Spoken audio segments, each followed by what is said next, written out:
gang. Welcome back, you guys. Episode 77 of Zero Carb Journal. If you're new, I'm Matt. As always, nice to see you guys. Well, here we go. Another week. How'd you guys do? Did you have a good week? Stay the course? Did you make some progress? I bet you did. I bet you did great. I've been feeling pretty dang good myself. I had a great week, you guys. So, good morning. It's early here. It's just 6 o'clock, and it's a glorious day. And yeah, I am just getting started here, and thought we'd kick this off. And yeah, I'm scattered. All right. Good morning. So how was your week? Was it good? Did you have a good one? I had a great week, again, as always. So let's see. From a zero carb standpoint, I had I ate some interesting stuff this week, actually. So for the most part, I just ate beef and water, but I did have my smoked salmon, which has continued to be good. And I ate some liverwurst this week as well. And a little more summer sausage. And Robin, thank you very much for that U.S. Wellness Meats recommendation. I've looked at their site before, and I haven't ordered anything. And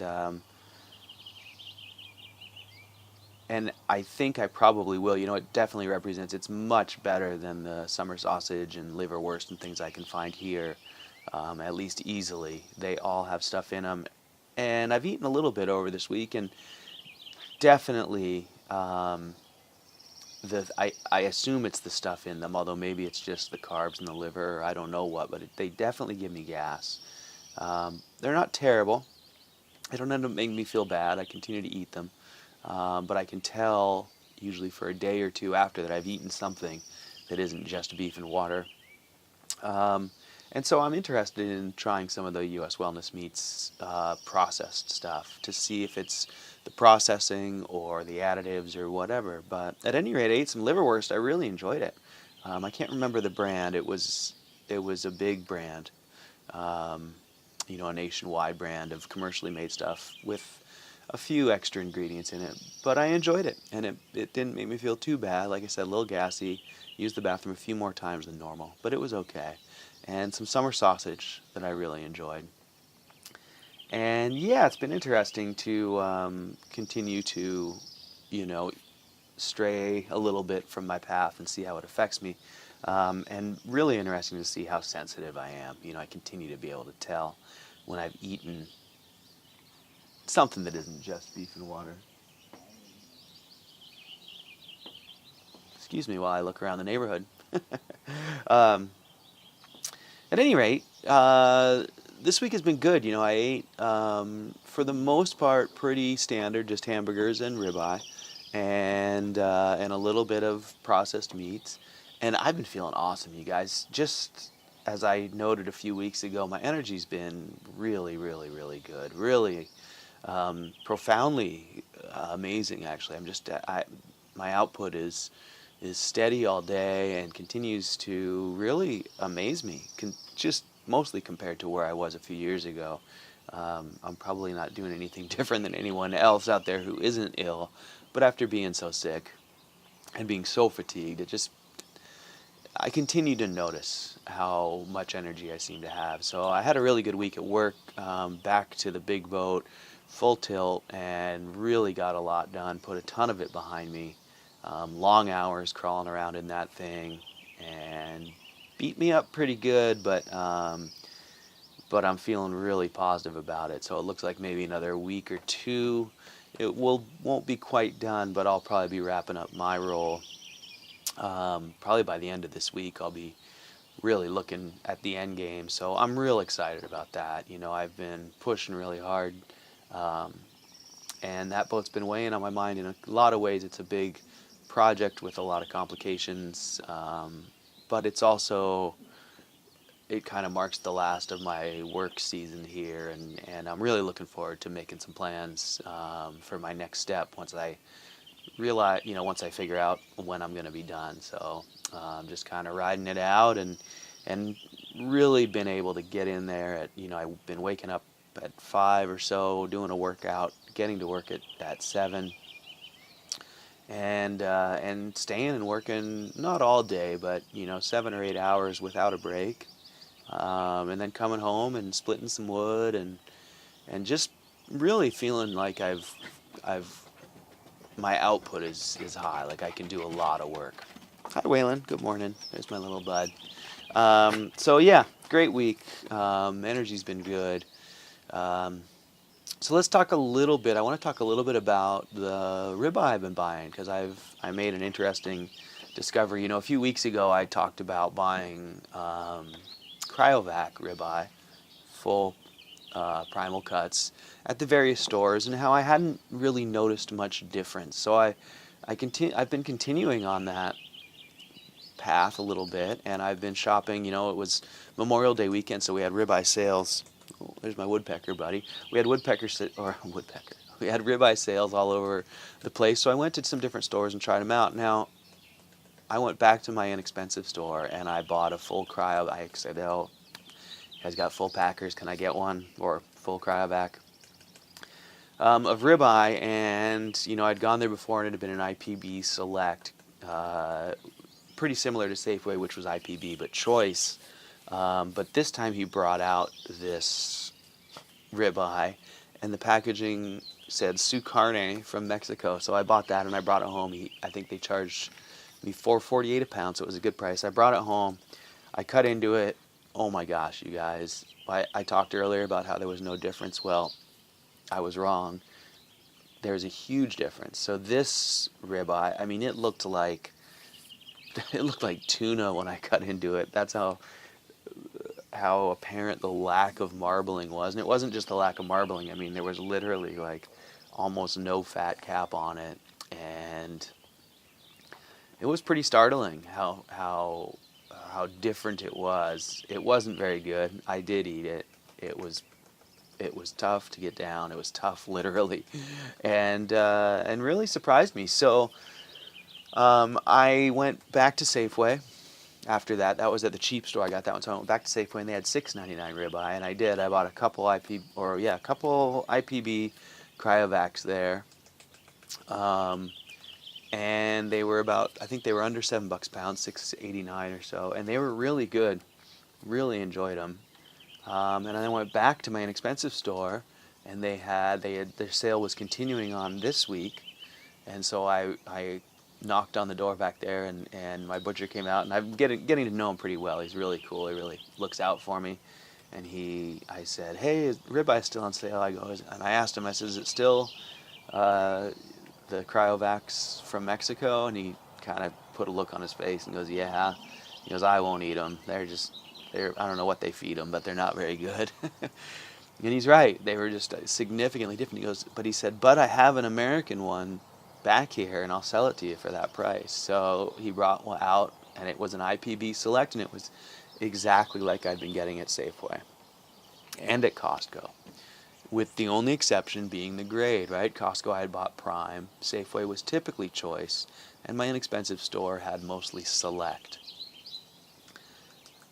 So what I learned from that experience was that I don't care much, or I don't notice much difference. Let me rephrase that. I don't notice much difference between the various grades of American-raised beef. So the IPB or the Excel, those are the two big suppliers that you typically see.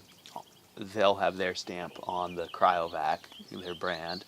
And either of those two suppliers of American beef, I can buy Prime, Select, Choice, Prime, Choice, Select, and I don't notice a huge difference. And I believe that those animals were all probably coming from essentially the same pool, not necessarily the same farm, but the same general pool of animals, and they've probably all been treated roughly the same, and that those grades then are a function of the animal's age and marbling and tenderness, like we talked about before.